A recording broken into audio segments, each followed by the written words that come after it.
Hello everybody, it's the 4th of January here in the UK and I am in zone 8, approximately the northwest of England. It's been pretty rainy for the last sort of 3 or 4 weeks, everything is soaking wet outside. And we're in January finally, so what seedlings am I sowing in January? Not many at all. I'm only sowing things that are hardy and that can go into the polytunnel now. A lot of people want to start sowing everything in January, tomatoes, corn, and what's seen on so many forums. Really, it is not worth it unless you've got a proper setup, and that is grow lights and heat. Without the light really is as important as the heat, because without direct sunlight or grow lights, those plants or seedlings are going to go really leggy and thin.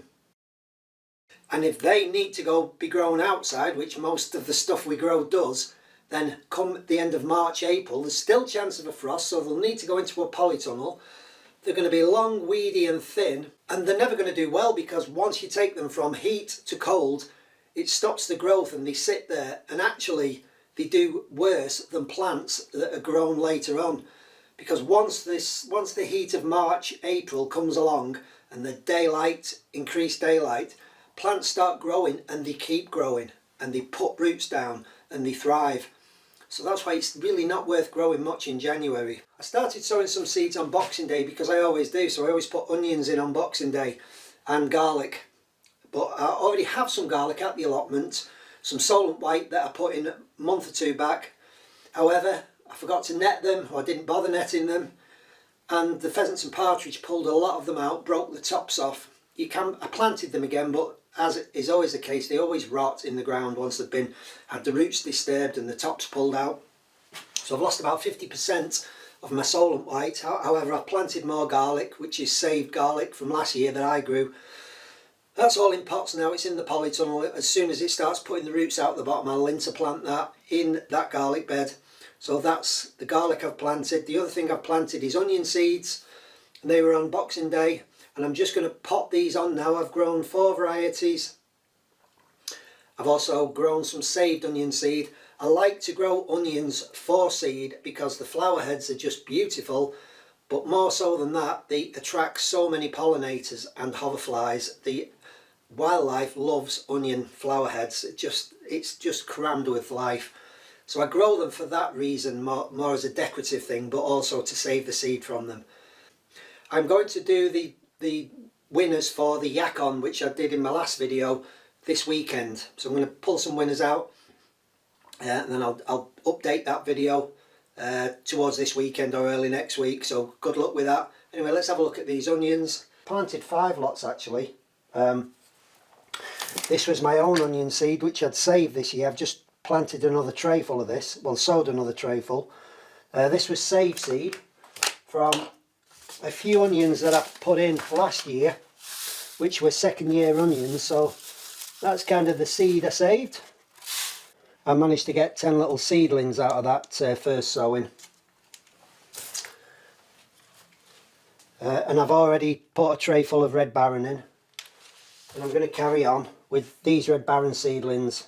I've also got stew on, which was sowed the same day. All these were the 26th of December. I've got a Globo onion, which is an old seed packet actually, that they're just probably verging on being out of date. That's why the germination wasn't too good on them.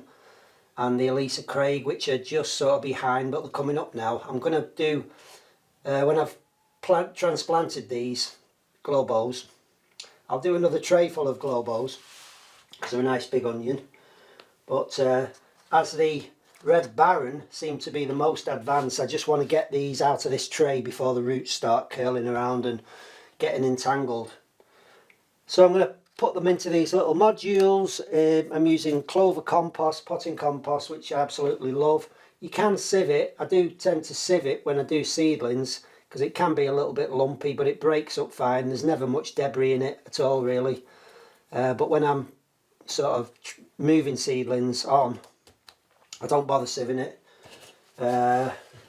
So yeah, now I don't like growing onions from sets, because I just find and probably a lot of other people find, that if you grow onions from sets, there's a massive chance that they will bolt and go run to seed. A lot of people find this, and I found it. Last year's onion crop, the onions did not get a frost on them, but they still bolted, went to seed. And it's, you know, if you know anything about onion sets bolting, they do not store at all.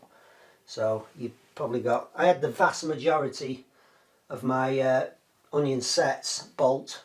There wasn't many that didn't bolt, and as a result you've just got a massive harvest of onions straight away that you've pretty much got to eat really quickly, because they won't store, they just go soft at the neck and rot away.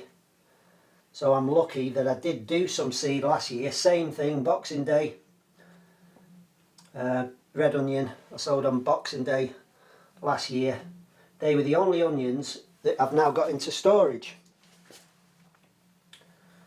So I'm not going to grow any sets this year, with the exception of some of last year's smaller onions. So I've already put them in pots, and I've taken them to the polytunnel. They're Red Baron.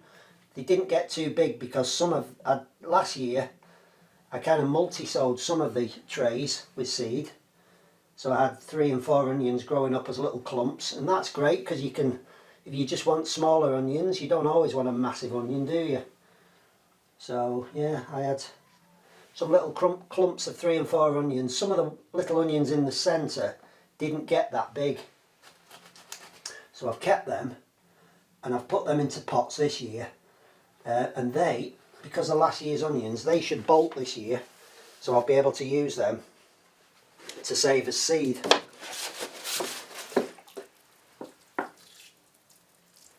And give them a little bit of a drink. And when I've got all these onions potted on, label them. Don't forget to label them, because you will not know in a week's time what they are, or what variety they are. Red Baron. With this first sowing, I don't bother putting the dates on or anything like that, because I know that the first batch are all sown on Boxing Day. What I do, something I learnt from Steve at the Seaside, I think it's Steve at Seaside Garden and Allotment. A good idea he has, he numbers all his seed packets, so that when he does his sowings, if the seedlings don't come up or the germination is really bad, he knows which seed packet they came from, because I have got hundreds and hundreds of packets of seed. So I've started doing that. As I sow seeds now, I just put a number on that packet. If those seedlings don't come up, that packet gets binned, and it's a fantastic idea. Right, I'm going to carry on now, just getting all these little seedlings into these trays, and then I'll bring you back and I'll tell you what the next stage is. I may be here a while. As I said, the germination on the globos wasn't good, so I've only managed to get 10 seedlings. The packet I sowed was packed year ending 21, so by 24. Yeah, but the trouble is with these dates on packets, you don't know how old the seed was when they put it in the packet. So what I'm going to do is I'm just going to sow all the rest of these, because as I said, they're not very good seed. I may as well just get rid of them. I've got another packet of Globo here, which was sow by 23, so they're an older seed, and I'm just going to throw all them in as well, because nothing ventured, nothing gained. You may as well just use them all up rather than throw them away. If they come up, they come up. If they don't, they don't. So we'll give the Globos another chance. I'd like to get about 30 of these if I can, about 30 onions. And I'll just get some compost on them. There we go, done with its milk bottle label. These, you're going to make some labels, make your own labels. They're absolutely brilliant, because you can make them the size you want. If you want to put them in a little propagator, you can just bend them over. Really good, costs nothing. These are the Elsa Craig. Traditional favourite. They're not quite as advanced as the other seedlings, so I'm just going to wait a few more days and then I'll get them potted up. I've just potted on 140 onion seedlings amongst them trays. That particular tray there, I've put them in as twos, as doubles. They'll produce slightly smaller onions then, which, like I say, you don't always want a massive onion. I've also just, the odd ones I've put a double in, where there's been a very small seedling, I've put a small one, two small ones together. What I've tended to do is pick out all of the best seedlings from them trays, just to give me the best possible chance of having really good plants. As I say, I'll carry on, I'll pot on the Elisa Craig. I'll probably get 30 from there as well. Ideally, going towards the back end of this year, I'd like to have at least 100 to 150 onions in storage, because we tend to eat, you know, about 3 onions a week maybe, which over 52 weeks is 150 onions. So if I can get 150 into storage, I'd be more than happy. More is always better, you know, because there's always people who are grateful for a few beautiful organic onions. So I will do another sowing. As I say, I've just re-sowed the globos. I've re-sowed my save seed, so I'm hoping from them two we'll probably get, I'm hoping, another 70 to 100 seedlings from there. I am going to put a little video up about, because I've got a couple of videos that I shot over the summer. I've got one on harvesting my broad beans and I've got another one on harvesting my potatoes, so I'll put a bit of information in both of them as to which varieties I grew and which I did the best and which I'll be growing on this year. So look out for them. What happens to these onion seedlings now? They will stay in here for about 3 to 4 days, just to sort of get over that bit of transplant shock. You'll do far better in here where it's warm. And once I see these little tiny hooks start to stand up and start growing again, and when these pick up, and it will be obvious when they're vibrant and growing, in about 4 days time all these will go down to the polytunnel, because next week there's a forecast of less rain but more sunshine, so it will really start to build up a little bit of heat in the polytunnel, warm the soil up. So these will stay in the trays in the polytunnel. We're going to get more frost, absolutely going to get more frost. But what I do, I put a cold frame inside the polytunnel, so it's kind of like a double layer of protection. And last year, my onion seedlings, they just did so well inside that cold frame, inside the polytunnel. The temperature never got down to below 1 degree. And that's what I'm going to do this year. Probably next week I'm going to take you down to the allotment and I'm going to show you some things that you absolutely need to do in January and February. Thanks to my patrons, thanks for watching and subscribing. I'll see you all quite soon. Bye for now.